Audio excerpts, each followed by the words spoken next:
Bayangkan sebuah negara yang menyebut dirinya calon lumbung pangan dunia. Sekarang bayangkan negara yang sama membeli beras dari negara lain setiap tahun dalam jumlah yang tidak pernah benar-benar menyusut. Keduanya negara yang sama. Dan negara itu baru saja mengambil satu keputusan besar. Ia memindahkan ibu kotanya dari pulau paling penuh ke pulau paling kosong.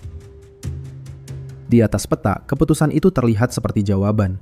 Jawa sesak, Kalimantan lapang, jadi pindahkan saja. Tapi disitulah jebakannya. Sebab kita pernah mencoba hal yang hampir sama di pulau yang sama 30 tahun lalu. Waktu itu kita membuka hampir 1,5 juta hektar tanah di Kalimantan Tengah untuk menanam padi, yang akhirnya menjadi sawah cuma sekitar 3.000 hektar. Lalu kita mengulanginya pada 2020, lalu kita mengulanginya lagi. Bersama Ruang Makro, mari kita menyelami satu pertanyaan yang jarang diajukan dengan dingin. Kenapa kesalahan yang sama, di tanah yang sama, terus kita ulang? Mari mulai dari alasan resminya. Sebab alasan itu kuat dan hampir tidak bisa dibantah.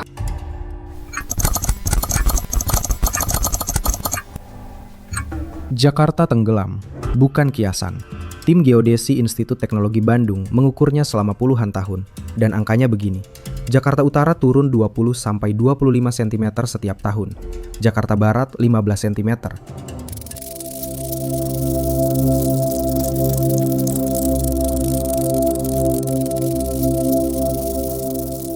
Jakarta Timur 10, Jakarta Pusat 2, dan Jakarta Selatan 1. Tolong tahan angka pertama itu sebentar. 25 cm per tahun berarti 1,5 meter dalam 6 tahun. Tinggi rata-rata orang dewasa. Hilang ke dalam tanah. Dalam satu masa jabatan gubernur.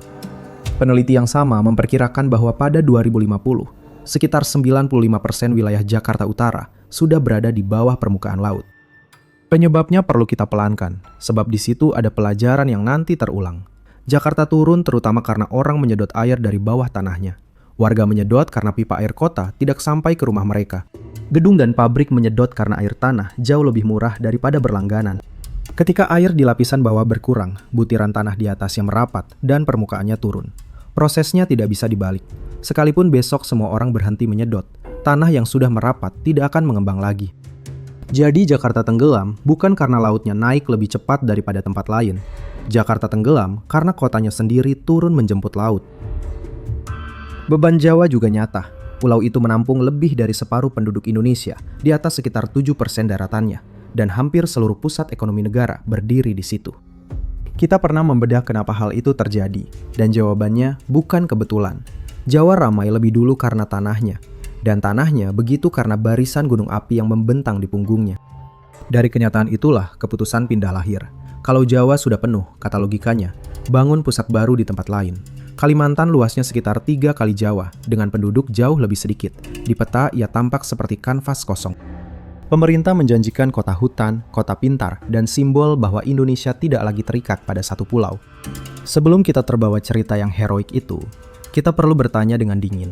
Apa sebenarnya yang kita bangun di atas tanah itu? Dan apakah tanah itu mau menerimanya?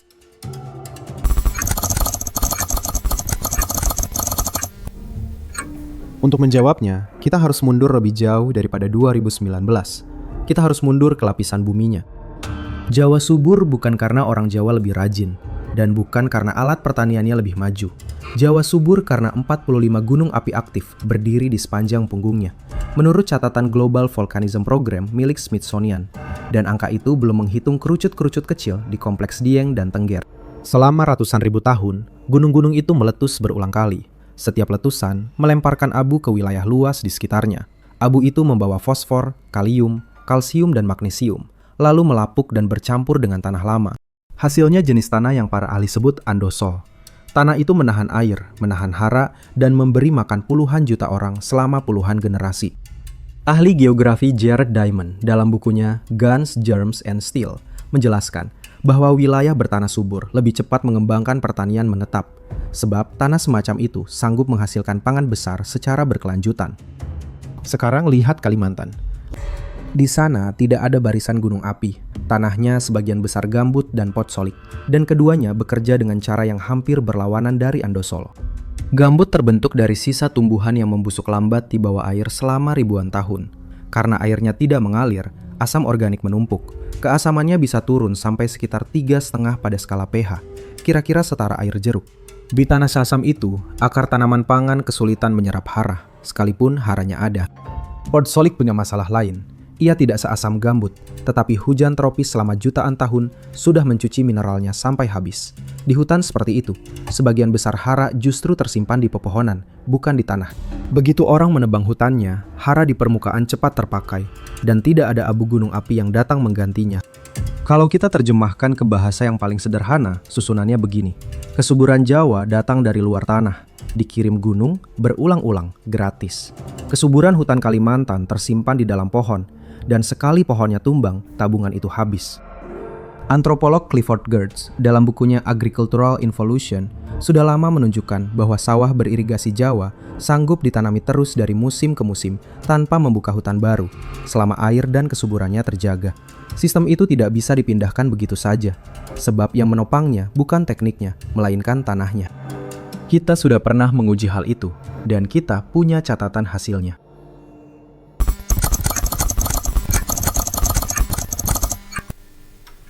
Pada 1995, pemerintah Orde Baru meluncurkan proyek lahan gambut 1.000.000 hektar di Kalimantan Tengah.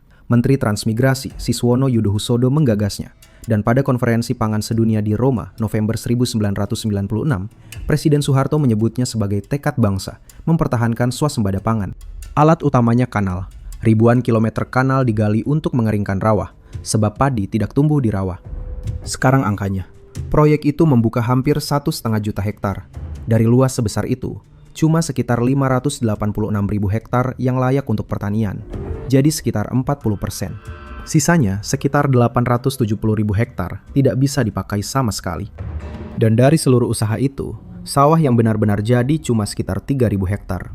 Pemerintah menghentikan proyeknya pada 1999, sesudah menghabiskan lebih dari 1,5 triliun rupiah. Yang paling jarang disebut dari proyek itu bukan angka Niwei, melainkan orangnya. Pemerintah memindahkan puluhan ribu keluarga transmigran ke sana.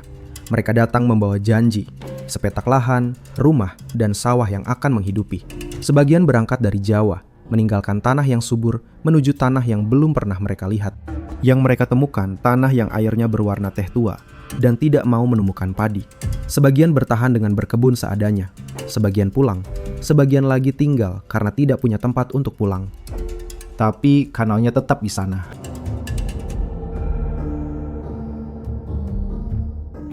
Ini bagian yang paling perlu kita pelankan, sebab disinilah seluruh cerita berbalik arah. Gambut menyimpan air seperti spons. Selama ia basah, ia hampir tidak bisa terbakar. Kanal mengubah keadaan itu.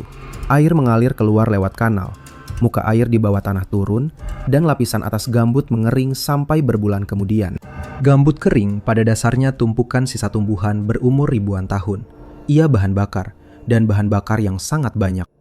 Api di gambut juga tidak berperilaku seperti api biasa. Ia menjalar di bawah permukaan, tanpa nyala yang terlihat, kadang beberapa meter di bawah kaki orang yang berdiri di atasnya. Hujan sehari 2 hari tidak memadamkannya. Ia bisa menyala terus selama berbulan-bulan, dan muncul lagi ratusan meter dari tempat orang mengira sudah padam. Jadi kanal itu tidak cuma gagal memberi padi, ia menyiapkan bahan bakar untuk kebakaran yang akan datang 20 tahun kemudian. 25 tahun kemudian, pemerintah kembali ke lahan yang sama. Program Food Estate dimulai pada 2020, sebagian besar di bekas lahan proyek gambut tadi, terutama di Kabupaten Pulang Pisau dan Gunung Mas. Pemerintah memasukkannya sebagai program strategis nasional untuk 2020 sampai 2024 dan menargetkan sekitar 30.000 hektar untuk padi. Sekarang hasilnya, dan angka ini yang paling telak dari seluruh cerita. Produksi beras Kalimantan Tengah justru turun sesudah proyeknya berjalan. Pada 2020, provinsi itu menghasilkan sekitar 457.000 ton. Pada 2021, turun ke sekitar 381.000 ton. Pada 2022, turun lagi ke sekitar 344.000 ton. Tolong tahan sebentar. Proyek yang dibuat untuk menambah beras justru berjalan bersamaan dengan turunnya produksi beras di provinsi itu sendiri, 3 tahun berturut-turut. Tim pantau gambut kemudian menelusuri lahannya. Sebagian sudah kembali menjadi semak belukar, sebagian lagi tumpang tindih dengan kebun sawit. Jadi polanya sama persis. Kita membuka tanah, tanah menolak. Kita meninggalkannya dalam keadaan lebih rusak daripada sebelumnya. Sampai di sini pertanyaannya terasa jelas. Kalau tanah Kalimantan menolak ditanami, kenapa kita membangun ibu kota di atasnya? Dan disinilah saya harus meluruskan satu hal yang sering saya dengar, Sebab kalau kita mengulang keliru, kita kehilangan hak untuk mengoreksi orang lain.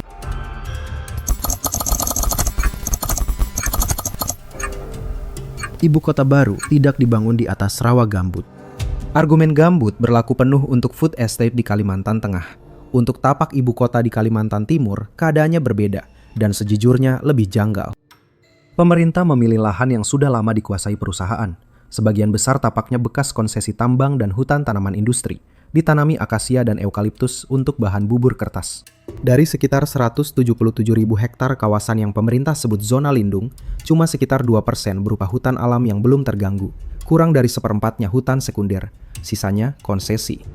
Jadi, ketika pemerintah menyebutnya kota hutan, hutan yang dimaksud sebagian besar sudah tidak ada sebelum satu tiang pun berdiri.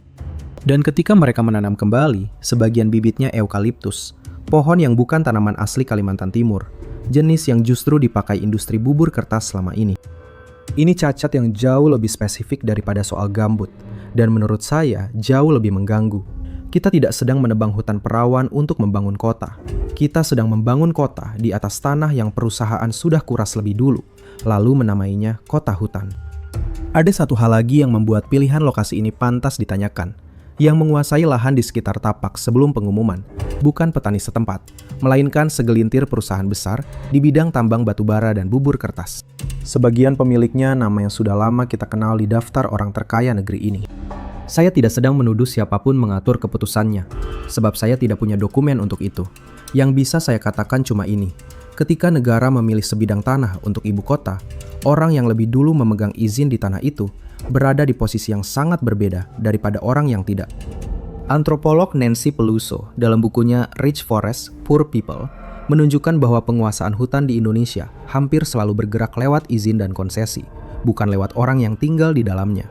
Tapak ibu kota mengikuti pola yang sama persis. Dan tanah itu juga tidak kosong dari manusia. Di Sepaku, tempat kawasan inti ibu kota berdiri, sudah lama tinggal masyarakat adat suku Balik.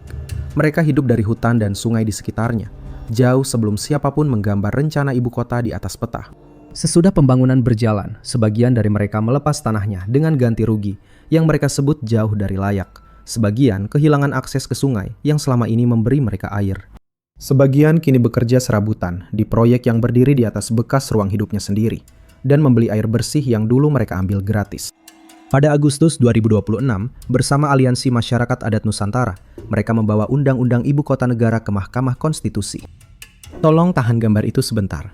Sebuah negara memindahkan ibu kotanya untuk memperbaiki pemerataan, dan orang pertama yang kehilangan tempat justru penduduk asli tempat tujuannya.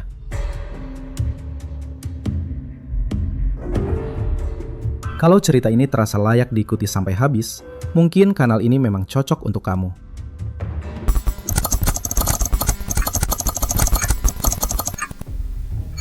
Sekarang mari kita lakukan hal yang selalu kita lakukan. Pisahkan yang sudah terbukti dari yang masih klaim. Klaimnya besar, kota hutan dengan sekitar 70% ruang terbuka hijau, kota pintar dengan teknologi mutakhir, pusat pertumbuhan ekonomi baru yang akan mengangkat Kalimantan dan memecah ketergantungan pada Jawa. Mari kita uji klaim pertamanya lebih dulu. Sebuah kota yang 70% wilayahnya ruang terbuka hijau terdengar luar biasa. Tetapi ruang terbuka hijau dan hutan bukan hal yang sama. Kebun eukaliptus juga hijau, lapangan berumput juga hijau. Dan kalau cuma 2% kawasan lindungnya berupa hutan alam yang belum terganggu, maka sebagian besar warna hijau di rencana itu masih berupa rencana, bukan hutan yang berdiri. Menanam pohon juga bukan pekerjaan sederhana.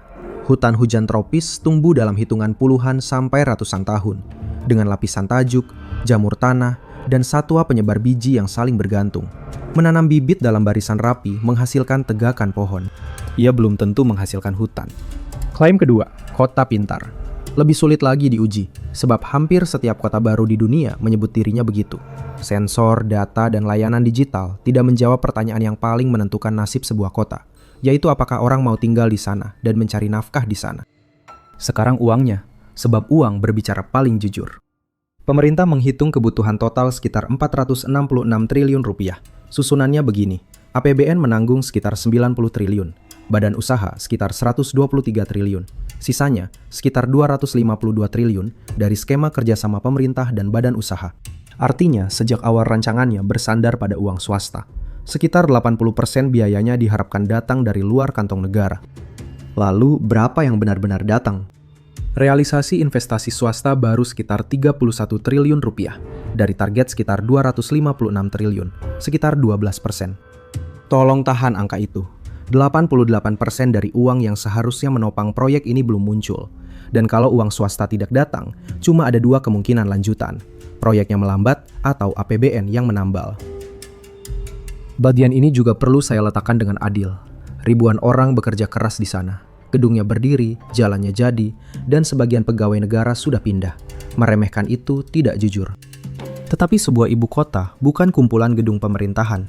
Sebuah ibu kota tempat kekuasaan, uang, dan manusia saling tarik-menarik. Sampai sekarang, bank besar, kantor pusat perusahaan, dan denyut ekonomi yang sesungguhnya masih di Jakarta. Sejarawan ekonomi Anne Booth dalam bukunya The Indonesian Economy in the 19th and 20th Centuries menjelaskan bahwa modal cenderung menumpuk di tempat yang sudah punya infrastruktur, tenaga kerja, dan pasar. Keputusan pemerintah bisa memindahkan kantor. Ia tidak otomatis memindahkan putaran itu. Pengalaman negara lain memberi gambaran. Brasil memindahkan ibu kotanya ke Brasilia pada 1960, dan 6 dekade kemudian, Sao Paulo tetap pusat ekonominya. Malaysia membangun Putrajaya dan Kuala Lumpur tetap pusat bisnisnya. Australia memilih Canberra, sementara Sydney dan Melbourne tetap memimpin ekonominya. Polanya berulang. Yang bisa dipindahkan lewat keputusan itu kantornya. Yang tidak bisa dipindahkan lewat keputusan itu putarannya. Ada satu lagi yang jarang masuk pembicaraan, padahal ia menyentuh langsung janji pemerataan. Kalimantan Timur selama puluhan tahun hidup dari menggali. Batu bara, minyak, gas, dan kayu keluar dari sana, lalu dikapalkan ke pulau lain dan ke negara lain. Yang tinggal di provinsi itu lubang bekas galian, jalan yang rusak oleh truk pengangkut, dan sungai yang keruh. Pola itu punya nama dan sudah lama dikenal. Wilayah penghasil bahan mentah jarang menjadi kaya oleh bahan mentahnya sendiri, sebab pengolahan, pembiayaan, dan keuntungannya dicatat di tempat lain.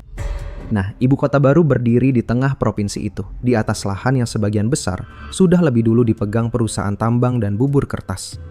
Jadi pertanyaannya begini, apakah kita sedang memindahkan pusat kekuasaan ke daerah, supaya daerah ikut naik?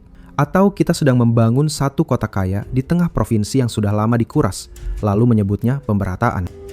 Jawabannya belum ada, tapi pertanyaannya wajib berdiri.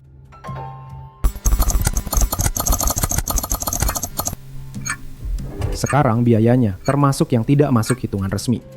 Biaya pertama, utang. Karena sebagian besar dana harusnya datang dari pinjaman dan kerjasama, generasi berikutnya yang menanggung bunganya. Biaya kedua, lingkungan. Setiap hektar yang dibuka melepas karbon, dan kita sudah tahu harganya. Pada 2015, kebakaran hutan dan lahan membakar lebih dari 2,5 juta hektar. Bank Dunia menghitung kerugiannya sekitar 16 miliar dolar, setara hampir 2% produk domestik bruto Indonesia tahun itu. Angka itu pun belum menyebut bagian yang palisional. Kabut asapnya menutup langit selama berminggu-minggu. Sekolah libur, penerbangan berhenti. Ratusan ribu orang datang ke fasilitas kesehatan dengan gangguan pernapasan. Di beberapa kota, orang tidak bisa melihat ujung jalannya sendiri pada siang hari. Dan bayi lahir di ruangan yang udaranya sudah bercampur asap sejak sebelum mereka menghirup napas pertama. Perlu kita sambungkan ke bagian sebelumnya. Sebagian besar yang terbakar itu gambut, dan gambut terbakar karena orang mengeringkannya lebih dulu. Kanal proyek 1995 ikut menyiapkan bahan bakarnya. Biaya ketiga, kesempatan. Setiap triliun yang kita pakai membangun kota baru adalah triliun yang tidak kita pakai membenahi Jakarta, atau membangun rumah sakit dan sekolah di tempat yang manusianya sudah ada. Biaya keempat, dan ini yang tidak muncul di neraca manapun, biaya membangun di tempat yang salah. Pola food estate sudah memperlihatkannya. Lahan dibuka, lahan menolak, lahan ditinggalkan lebih rusak. Setiap pengulangan tidak cuma membuang uang, ia meninggalkan luka di tanah.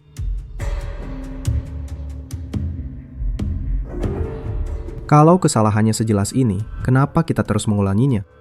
Ini pertanyaan paling penting dari seluruh cerita, dan jawabannya membawa kita keluar dari geologi, masuk ke cara negara melihat. Antropolog James C. Scott dalam bukunya Seeing Like a State menjelaskan bahwa negara modern cenderung menyederhanakan kenyataan supaya bisa mengurusnya. Hutan yang rumit ia lihat sebagai kayu per hektar, rawa yang hidup ia lihat sebagai lahan tidur menunggu kanal. Penyederhanaan itu membuat perencanaan mungkin, tetapi ia juga membuang justru pengetahuan lokal yang menjelaskan kenapa tanah itu berperilaku begitu. Scott menyebut kegagalan terbesar biasanya lahir ketika 4 hal bertemu. Penyederhanaan seperti tadi, keyakinan berlebihan pada rencana besar, negara yang cukup kuat memaksakannya, dan masyarakat yang terlalu lemah untuk menolak. Proyek Gambut 1995 memenuhi keempatnya. Food Estate mengulangi keempatnya. Dan sekarang polanya berpindah ke pulau ketiga. Sejak 2024, pemerintah menjalankan proyek cetak sawah besar-besaran di Merauke, Papua Selatan. Rencananya, sekitar 1 juta hektar sawah baru, ditambah rencana perkebunan tebu dan bioetanol yang luasnya lebih besar lagi.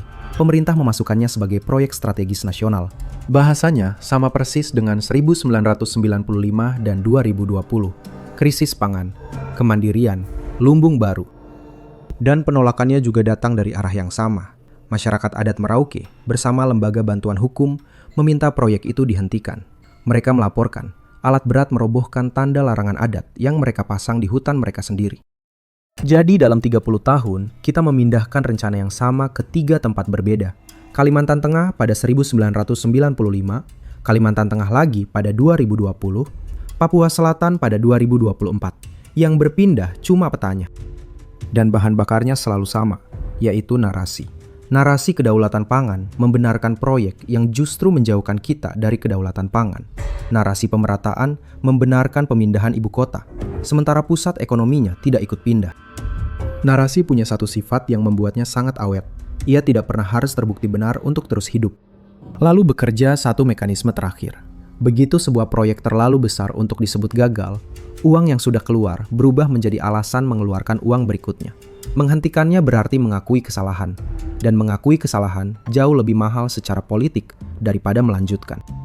Karena topik ini menyangkut uang publik dan tanah tempat orang hidup, 3 pertanyaan perlu kita ajukan dengan terang. Siapa yang membayar? Kita semua, lewat pajak hari ini dan bunga besok.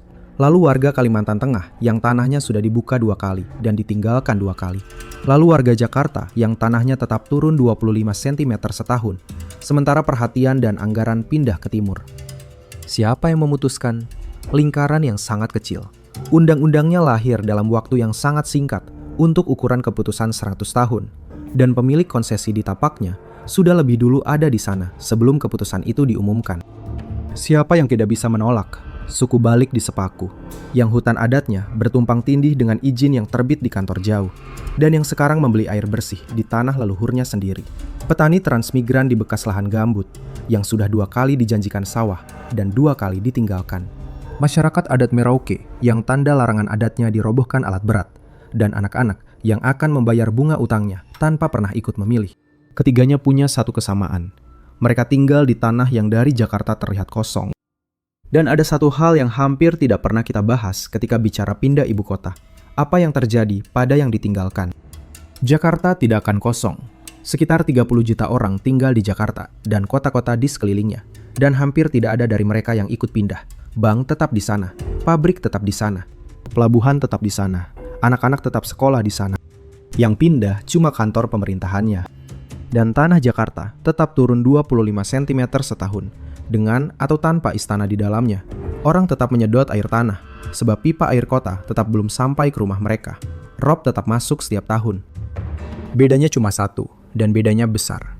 Selama ibu kota masih di Jakarta, masalah Jakarta selalu jadi masalah nasional, dan anggaran nasional ikut mengejarnya.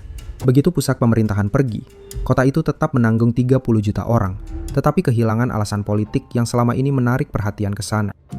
Memindahkan ibu kota tidak menyelesaikan satu pun sebab Jakarta tenggelam. Ia cuma memindahkan orang yang berwenang menyaksikannya.